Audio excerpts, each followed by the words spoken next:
Welcome to the Financial Foundations Podcast, your gateway to the fascinating realm of finance, brought to you by Base Wealth Management. In this show, we delve deep into the world of money, guided by seasoned experts who will unravel the complexities of finance and provide you with invaluable insights and practical advice. Now, here are your hosts, Dustin Taylor and Alex Wolf. Welcome back to Financial Foundations, brought to you by Base Wealth Management, where we are the foundation to your financial plan. I'm your host, Dustin Taylor. I'm your co-host, Alex Wolf, certified financial planner. And I'm Kyle Howell, financial advisor in the Lutz office. Today we have with us Mark Piccirillo, the human resource. Thank you for joining us, Mark. That sounds awesome. Thanks, guys. Mark, when we talk about employee-sponsored plans, what exactly are we referring to? Yeah, I think when we talk about employer-sponsored plans, we're talking about plans that would fall under a federal ID for a business owner or a group of businesses or what have you. Typically, those plans are, a 401k, a 403b, some type of IRA that works through a business, something like that. But that's typically what we mean by employer-sponsored. It just means that the employer is responsible for the plan. So that's really what that is. Great question. What's the difference between a 401k, a 403b, and something like a simple RA? Yeah, so a lot of it's education, but they're different. Basically, they're different laws of the 401k code. So 401k is a code in the government's handbook, for lack of a better word. And it's been around for, 30 years or so, maybe longer. Someone should fact check me on that. It's probably a lot longer. Anyway, those are just derivatives of that code. And each one of those is just a different plan that an employer can use, right? The 403b, you're usually going to see in a nonprofit type of environment, teachers, unions, that kind of thing, very, very popular. A 401k is pretty much the nuts and bolts of the industry. You're going to see that pretty much everywhere you go. And then the simple IRAs are still very popular. They're just teach their own. So why would a business choose one type over another? Yeah, so a business typically is going to choose one or the other, I believe, based on the education. What fit is best for their tax picture, for their employees, for the growth of that future of that business, for the sale of that business, and then compliance, right? Compliance is that word that nobody really wants to talk about, but it's the word that governs almost everything when it comes to employees and employers. So all those factors, when you have that along with education, I think that's how you make that decision that's best for the company. So Mark, we're talking about employer-sponsored plans today. There's something called a plan sponsor inside that employer-sponsored plan. Can you give us kind of the nuts and bolts of what that plan sponsor does, who they are? Yeah, the plan sponsor typically is going to be, somebody that is inside that business that has deed in it, a stake in the game. A business owner, a partner, typically somebody like that would be, it's at the end of the day, the government looks at it as who signs the legal documents is going to be the plan sponsor. You'll see in magazines and articles and drafts and a lot of things, you'll see the word plan sponsor, and they don't typically tell you what it is or what the responsibilities are. So that is a really good question. Great segue. What are the responsibilities and what risks does that plan sponsor take on? Yeah, so the typical responsibilities of a plan sponsor they're enormous. They can go anywhere between 1 to 31 types of movements that happen throughout a calendar year that a plan would be responsible for. So the plan sponsor, or the person that signs those documents and is putting this retirement plan into place, the responsibilities start as soon as just knowing who is available to that plan, right? Who can enroll in it? How fast can they enroll in it? What days can they enroll in it? Are there matching monies? All kinds of questions like this are all certain things that, a plan sponsor will want to at least familiarize themselves with. It's very important that the person that usually has the most stake in the game or has the most ownership in a business or a partnership, it's very important that their name is either adjusted on this or a part of this, because as Kyle alluded to earlier, they have the most to lose. What I mean by that is the responsibilities are vast, and a lot of folks don't understand what they are responsible for, but it is the day-to-day life and breath of that retirement plan. So I've known you for coming up on a year. You have helped me immensely helping small business owners setting up retirement plans and getting the education to those small business owners. What are some common things that you see that business owners need to know more about when it comes to setting up a new retirement plan for their business? That's a great question. I think who's in control of that plan, as we talked to earlier? Do they know what type of plan is it? Is it a 401k plan? Is it a simple IRA, a SEP IRA, a 403b, a 401a? If it's any of those type of things, there's different, like we said, responsibilities for each of them. So it's important to know, first of all, where to go, right? Who's holding the money? Where's the money being traded at? What type of accounts do they have? Is there a professional that might be there to assist in that process? There's a lot of pieces to it when you strip the layers back. And I like to call that the spider web. So What are some things that company or small business should consider when deciding what type of plan to offer their employees? that's a great question. I think the first thing is, what are they trying to achieve from this plan? Are they trying to make a better financial picture for the business? Are they trying to reduce their taxable income? Is, the individuals that actually make up the organization and make the decisions, are they trying to reduce or save for their retirement? Or is that all part of the process of making an employer of choice and offering a benefit to your employees? Right. So when you first think of that, I would first think about where do we stand from that standpoint? And it can be all three of those. And then from that point on, how do we do it in the best light that our employees are going to be able to take advantage of it? Because you can do both, but at the end of the day, the employees, they have to be on the top of your mind. Right. And I think something that I talk to our clients about is, are they participating in their company retirement plan? How much are they contributing? Things like that. And one thing that's important to me as working individuals participating in the plan, are there matching benefits? What types of investments are in the plan? These are all things that the plan sponsor can help with inside the plans. That's absolutely correct. Yeah. And their choices for the plan sponsor. The person, again, when we say plan sponsor, I want to say generally that might be the president or the owner of a company or owners of a company. So that person, can delineate on that. And I think when you're deciding, hey, are my employees going to need the funds once they're in there, right? That's another thing. A couple of years ago, we had some legislation change in the government that made it easier around COVID for employers to offer these plans. And then by that, it made it easier for the employees to then access the money that was in the plan. Mm-hmm. So with that being said, there's a lot, it's easier to offer these plans inside of a business now for these employees than it was before. So you no longer have to think what plan's best for those individuals. It's just what is the employer trying to contribute and how do we keep the employees at the top of the list? If you have an employer who's cost conscious, like these cost money to run, create, managed, what plans are more cost conscious than the others? Yeah, so that is a great question. In traditionally, when you look at a 401k being the most popular plan and most successful plan in the United States as well, accessible, I should say, you look at those plans and those typically over the years have been kind of commoditized. So the fees have come down, but typically those have been commission based. So those have been on a higher tier or more expensive to a participant. That's all changed in the last probably 7 or 8 years. Simple IRAs are another great way to put your money in without an employer having to do much of a match. But again, it comes down to, the people that are participating in the plan. How much do they want to get out of it? Is there a reason why they're doing it for themselves? Because you could do it for themselves and for the employees, right? Because the employees a lot of times are employees. Employers are employees, I should say. So they're paid W-2 wages or some other reason to make them or to give them the ability to save for their retirement. So it just comes down to proper education, right? To having an individual like a financial advisor who I'm sitting in the room with, obviously, help you navigate that world and figure out where the business is and what it's trying to achieve. Do you help business owners determine the right type of plan for how big the company is or how many employees they have or who they want to offer the plan to? Absolutely. Yeah. I assist them with what plan is right for the employee size, what they're trying to get out of it, how those fees work inside of what their plan is. If they say they have a budget of X, then we're going to find the plan that's going to fit within that, right? There's government incentives that are going on right now and have been for a while. There's Secure Act 1, 2, and coming up 3.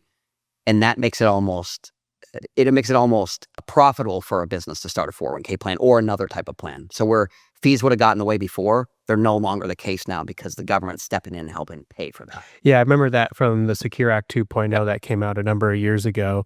And it also benefited employees for automatic enrollment. That's correct. So, right now, if you have more than 10 employees and you're starting out 401k plan, the government recommends that you set them up on auto enroll. If you have 25, it's automatically a mandate. So what they're trying to do is just get you to understand that the more employees get in, the longer that plan lasts, the better it is for everybody.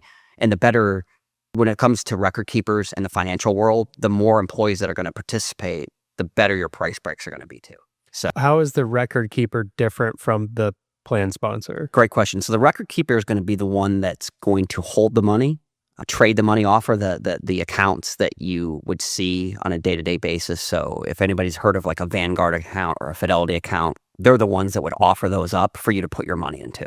Is there a TPA different than a record keeper? Yeah, so the third-party administrator or the TPA is going to be responsible for some of those tasks that the plan sponsor that we talked about earlier should do on a day-to-day or a weekly basis. They're going to help assist in that. And what they are is somebody that helps with the administration of a plan, right? Is Susie enrolled? Does she have to wait 30 days, 60 days? Does somebody want to change their information from 6% to 3%? How do I file a 55? All these types of things, a third-party administrator or a TPA would assist with. How they're different from the record keeper is the record keeper just holds the money. That's it. Are there companies out there that handle all of this? Like, to me, I feel like a hesitation a business owner might have is, this sounds complicated. Yeah, absolutely. And it is. And explaining it now is it's a little easier for me to just kind of let it roll off the tongue. But, if I had something to illustrate and show you, I call it the spider web. And what I mean by that is retirement plans if you think of a giant spider web and you think of the plan sponsor or the owner or that person we talked about earlier in the middle, and you think about the hands reaching out, why it's so complicated and it's confusing to a lot of people is you have great folks like yourself in the room and their financial advisors that are driving this need to save more for retirement, this education that's getting out to businesses and educating them and helping the individuals. So that's one piece of the arm. And then you have a third-party administrator who comes in and says, okay, now we have to, and imagine somebody holding your arms out now, we have to get information so we can properly administrate the plan, right? Like we have to keep you in good compliance. And then you have the business owners already like, okay, that's two arms going out, right? And then you have this, if you're dealing with a employer-sponsored plan, that means there's probably payroll involved, right? Or some company doing payroll. So now they're coming down with an arm, right? So now there's three arms going out. And then you have that record keeper on the bottom, which is the fourth, right? And so that's four already. And so where the world has gotten to, and probably over the last 10 years, is what they call integration. And it's like riding a bike or jumping into your car and having the seats warm and the air blowing or whatever it is. It's all done for you, like Bluetooth, everything's connected. This is the same thing. Yeah, and I feel like it can even add to the complexity in our world we live in today, where you might have employees across different states, remote, in-person, hybrid, wherever, maybe even across multiple countries. Yeah, I mean, if you have employees across different domains, different jurisdictions, then you're subject to the laws of those jurisdictions, right?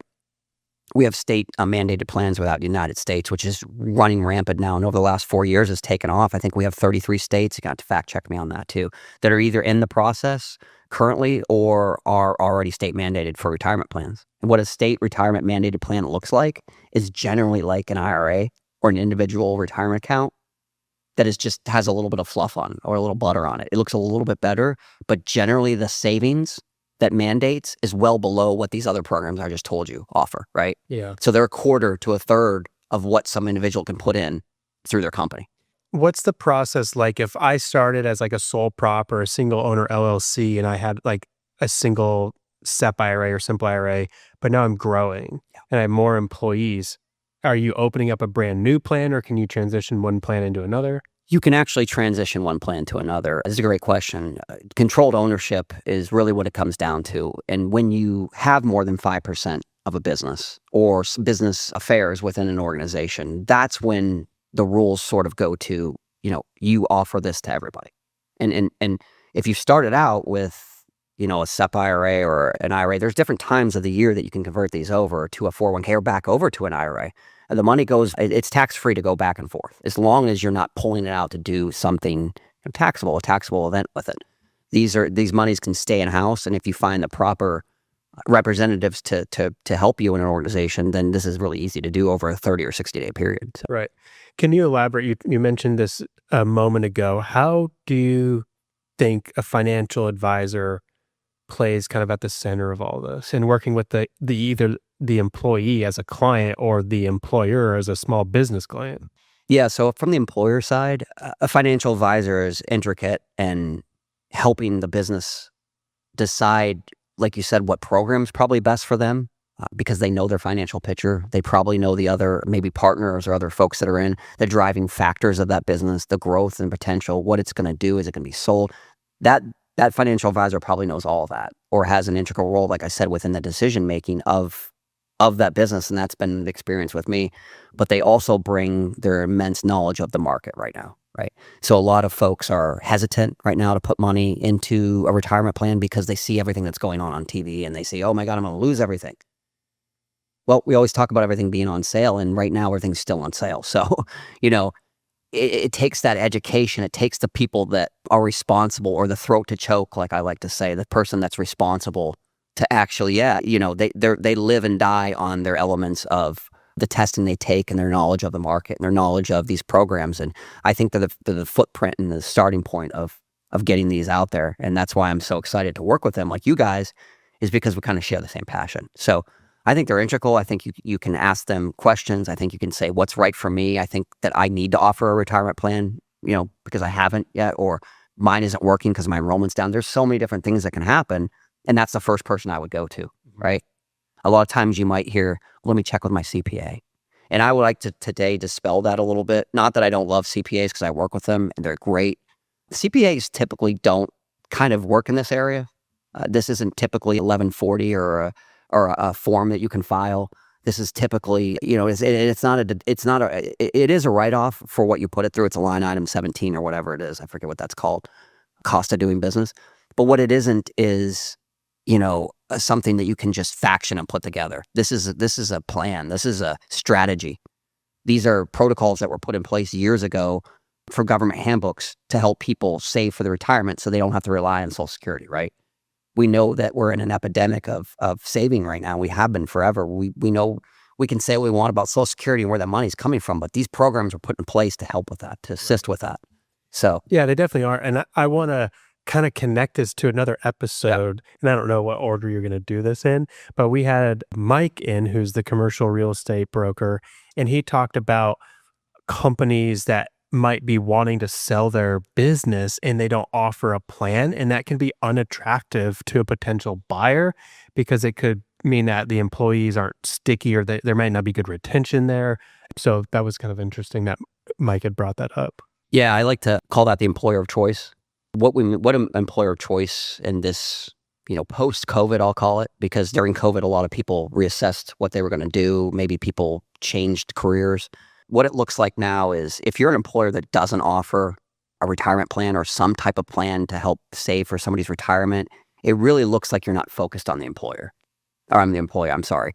And when you don't offer benefits, a lot of times brokers will look at this, they'll do evaluations, and they'll represent you to a buyer. And the buyer doesn't want to see that you don't have liabilities. And what I mean by liabilities are health, some type of health, maybe some kind of fit program, some financial fitness or something. Like maybe other benefit. Any other benefit that's ancillary. Yeah, they really look at that hard, and it devalues the business. It really does. And one of the things I learned was working with folks like Michael when I was younger in my career and being led by them. And they had told me, these are the things that make you an employer of choice. These are the things that we look for when we're selling a business to somebody else, right? What makes it attractive? If you don't offer benefits, then the buy-in isn't there to another buyer. When I say buy-in, the buy-in to the folks that they're going to take over, because 9 times out of 10, they're not, the shop isn't going away, right? Those folks are still there.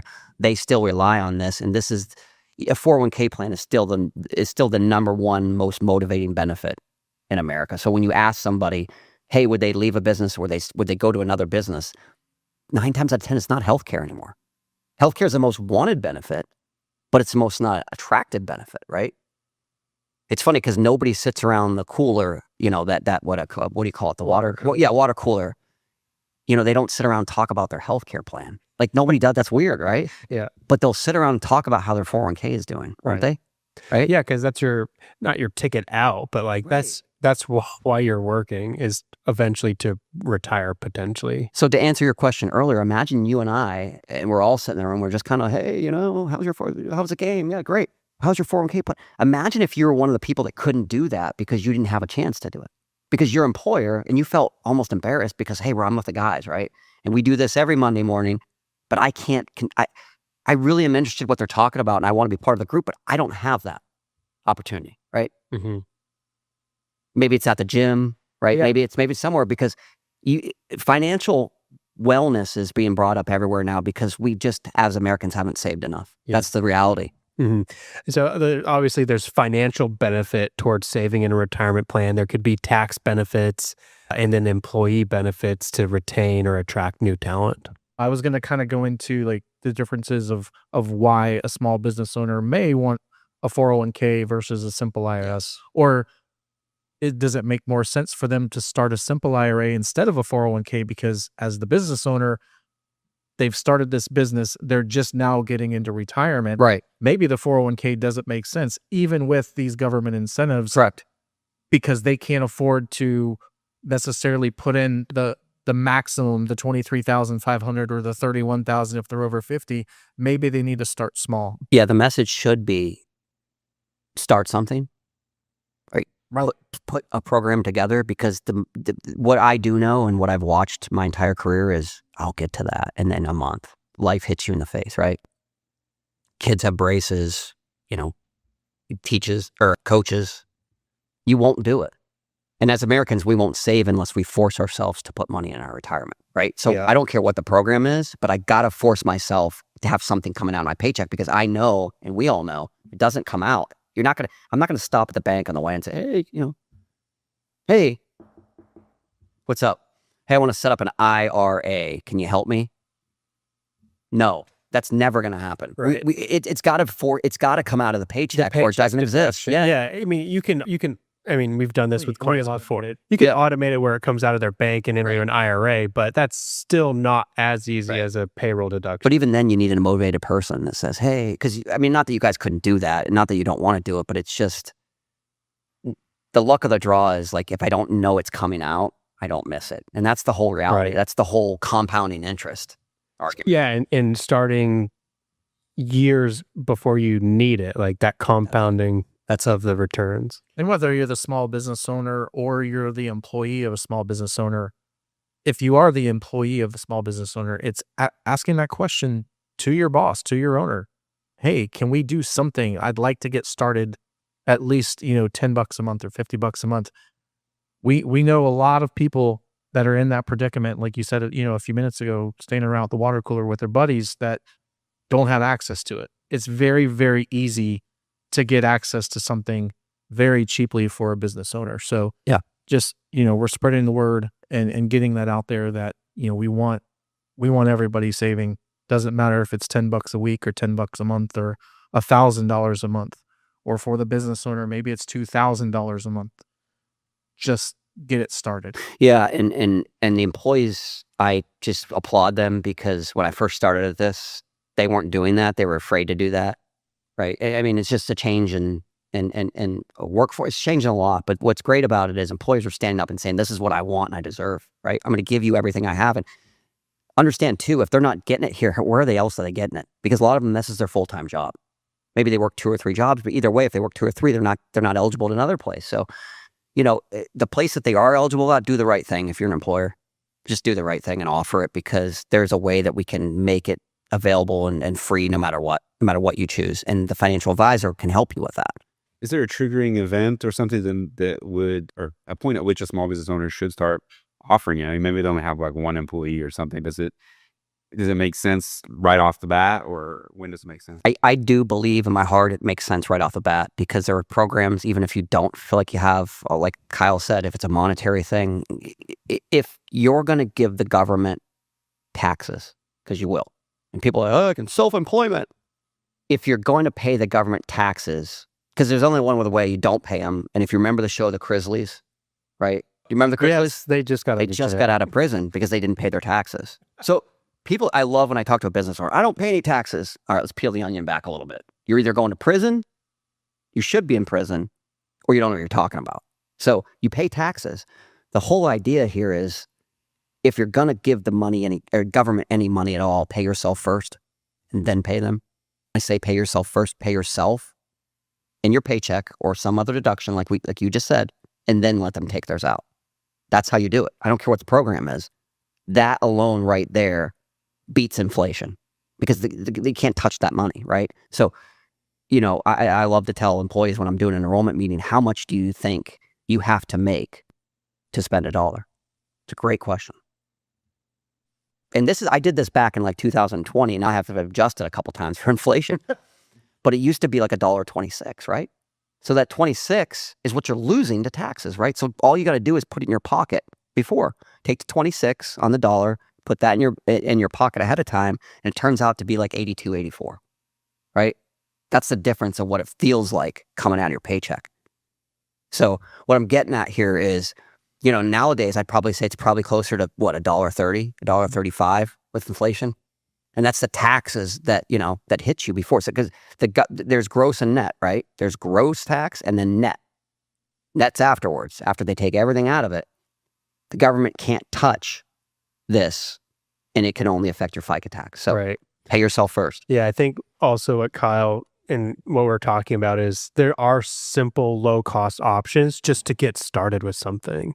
And do it now while you can and let that grow over the years. I mean, I'll give you an example of, a newer client that has a small business, just started it in 2024. You and I, Alex, came up with a plan. We were going to do a simple IRA because of the low costs, because the business owner didn't feel like they could maximize the contributions in the 401k. And fast forward 3 months later, they're already ready for a 401k because the business has exploded into a situation like the income is just extremely higher than it was 8 months ago when they started.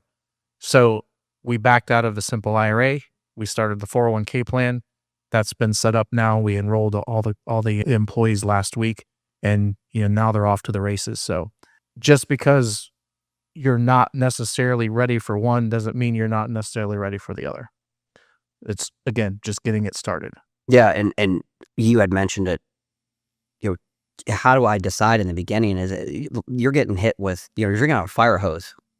Excuse me, as a small business owner. Even a business owner, we say small business owner, what does it even mean nowadays, right? If you're a business owner, there's no handbook on how to do your business, how to run it, how to be successful. So, you just do something better than probably the next person does, right? Or you have a passion, you do both of those. But, at the end of the day, you're going to pay yourself. You have to pay yourself something. Some income has to come through that business. I'm just saying, don't let them get taxed. Don't let the government tax you on it first. Like Kyle said, just put it somewhere. Like somebody like Kyle can help you with that immediately.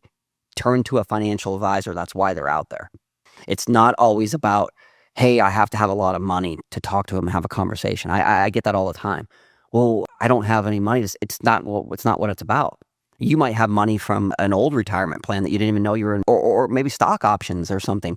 Just money that's sitting there that you don't know about, but you get a bunch of letters and you don't know, This is why you need somebody that's financially trained in your life. And I mean financially trained, I mean somebody that comes with all the licensing that it's required for. So what advice would you give a business owner who wants to set up one of these retirement plans? Yeah, I would say, like we had just talked about, making sure someone can help you understand what the goal of the business is. You want to be employer of choice. We all agree that that's important. So if that's in mind, having somebody stick by you, but take the work out of your hands, right? So when you do figure out what program is best for you, all the requirements that are going to come after it, the compliance, the things that are going to, render it not fun, just put that off on somebody else. And that's why I'm here today, right? Because that's what I represent, is all the other stuff that you can offload it onto, and then you can go on, put your hands up and just say, I'm going to run my business the way I want to run it. And then someone else will handle whatever program, Kyle or the financial advisor decides to help with. That could be one of their hesitations, is they feel like there's no one to help them do all that, but they know that it's a burden or a headache to get set up. But there's people like you that can offload the work too. And if you don't want to do any, from zero to none, there's engines or there's vehicles out there, that I represent that'll do it completely automated. And when I say completely automated, it's these APIs that'll take your money from wherever it is currently and move it over to the place where it needs to be without you being in the middle of all of it. So That's what I mean by the integration. You can literally turn that car on and sit back, adjust the seat, and just enjoy it. I mean, that's as detailed as it needs to be. So Thanks for joining us. thank you. If anyone wants to reach out to Mark, you can contact Kyle. He'd be happy to connect you. If you would like more financial insights, you can visit our website at basewealthmanagement.com. Check out our other podcasts there, videos, and articles. If you have any questions or topics you want to see us cover on future episodes, send those in to us at question@basewealthmanagement.com. I'm Dustin Taylor. I'm Alex Wolf. And I'm Kyle Howell. Happy listening. We hope the expertise shared by our hosts, Dustin Taylor and Alex Wolf, has left you feeling empowered and informed. If you're eager for more financial wisdom, don't forget to subscribe, rate, and share the show with your friends, family, and colleagues. Until next time, stay sharp in the world of finance.